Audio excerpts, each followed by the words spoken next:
Hey there, Aquarius. It's Amanda Beach with Cosmic Beach Consulting, and here's your Cosmic Surf Report for 2016. Beginning in the first week of July, we kind of see you really looking at the world. Maybe you've been spending a period of introversion, or you've been hiding under a rock of work, or perhaps you've just been feeling this Mars retrograde like the rest of us and your energy's been a little low. But I see this being a hyper-social week for you. If you're not traveling, I wouldn't be surprised if your Pinterest board isn't filling up with places you'd like to go. We're also looking at how we relate to the world. Perhaps the current condition in the news is something that you're really following closely, and this can also speak of the weight of the world. So we can look at it from two schools. It depends on where you're at in the cycle, or where you're at personally. There's a beautiful new moon in Cancer on July 4th. So that could totally be a part of your social aspect. You getting out there, you seeing friends, family, catching up to your summer. Hey, summer, where have you been? Or this could also say, this looks at a lot of the anxiety over things you can't control, having the weight of the world of your shoulders. There could be a situation where you're looking for external solutions and you're having a hard time finding them, or you're still searching for them. But it's definitely a broadening week. So prepare to have some horizons expanded in the first week of July. And certainly if you do have a chance, please get out and about and socialize. I feel like strongly that it's an important week for you to get out there and maybe reconnect with some of your old friends, maybe reconnect with your old self. Really try to enjoy the most out of it. But the caution is try not to carry the weight of the world. Moving into the second week of July, we have we've got our nose to the grindstone. We're really focusing on our work. Rather, this is a passion project that you're wrapping up, or something that you're really just kind of initiating, or maybe you're trying to like build a team to do something else. Maybe you have a day job, but perhaps you're looking at more of a side hustle. This could definitely be a week where you could really put some time and effort into a pre-launch for a business and see some success or results, maybe in places where you've been stagnant as well. We're just coming out of a Mars retrograde, and Mars retrograde, it is a beautiful backspin in a lot of ways because it allows us to sit down and analyze our behavior, our direction, where we're going, what we want, what we don't want, what we're going to, what we're going away from. What we're working for, what we're not working for, how hard are we working, are we living up to our potential? Like there's just so many things that are really positive that come from a Mars retrograde, but a side effect of it is it can leave us feeling kind of drained and murky and like we're walking through mud. I was reading today where they akin the mud to like that's how a lotus grows, so you have to go through a lot of mud in order to have a beautiful lotus flower. And so maybe that's been like a part of this last transition for you. And so this week we kind of see the culmination of that like analysis and work, and we kind of see that gain some direction and some clarity, which is important.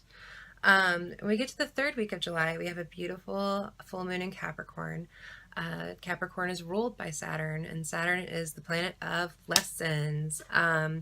While in pop culture, Saturn is always viewed as like a whimsical planet because of its fabulous rings, the truth about Saturn is when he shows up at the party, some people, like maybe Sagittarius, for example, when Sagittarius is at the party, they're all like, yeah, hi guys, I have amazing jokes. You want to talk about this? I'm going to talk about this, this, and this.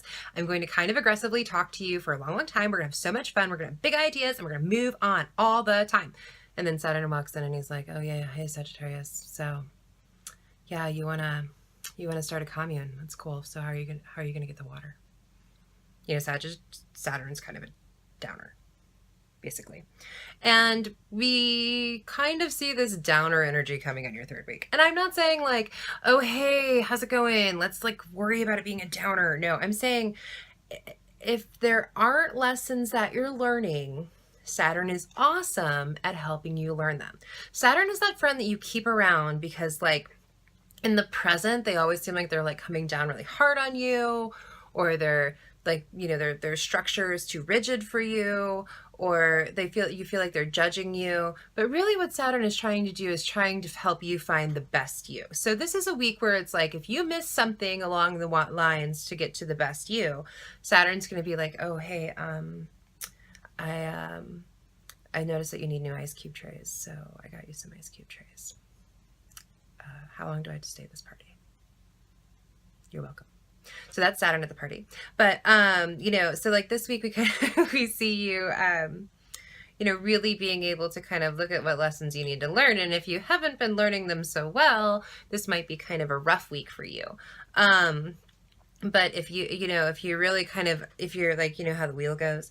So if you're like on this part of the wheel, you're about to go up, that's gonna be a better, like an easier week. But if, if you're kind of like being a little oblivious, or you're, some avoidance, then, it might be a rough full moon for you. But it also is a full moon that challenges all of us. Like, it's all about ascension. Capricorn loves to climb. So maybe there's like, maybe you're plateauing somewhere. Like, maybe it's professional, maybe it's personal, maybe it's a relationship, and you really, really feel like you need to go to the next level. And this might be the week where you're actually going to start to see a clear path to the next level.